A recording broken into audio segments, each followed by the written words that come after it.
আসসালামু আলাইকুম।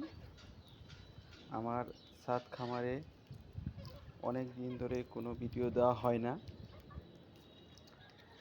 অনেকেই আমার মুরগির আপডেট জানতে চাচ্ছেন। আমার অন্য এক সেটে যে মুরগিগুলো রাখা হয়েছিল সেগুলোকে নতুন একটি সেটে নেওয়া হয়েছে।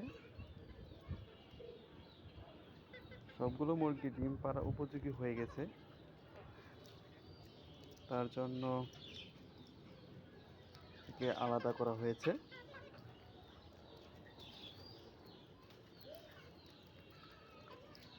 আমার ছাদ খামারে মুরগিগুলোকে অনেক সুন্দরভাবে এখানে চলাচল করতে পারতেছে। আমার অনেক মুরগি ডিম পেড়ে কুচে দেওয়া হয়েছে, সেগুলোর আপডেট কিছুদিন পরে আবার দেওয়া হবে। কিছু মুরগি আবার ডিম পেড়ে বাচ্চা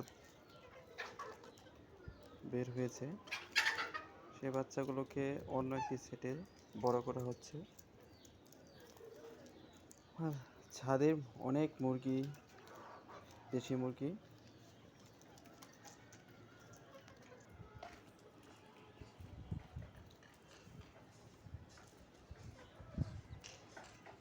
একটা পেঁপে গাছ ছাদের উপরেই অনেক পেঁপে ধরেছে।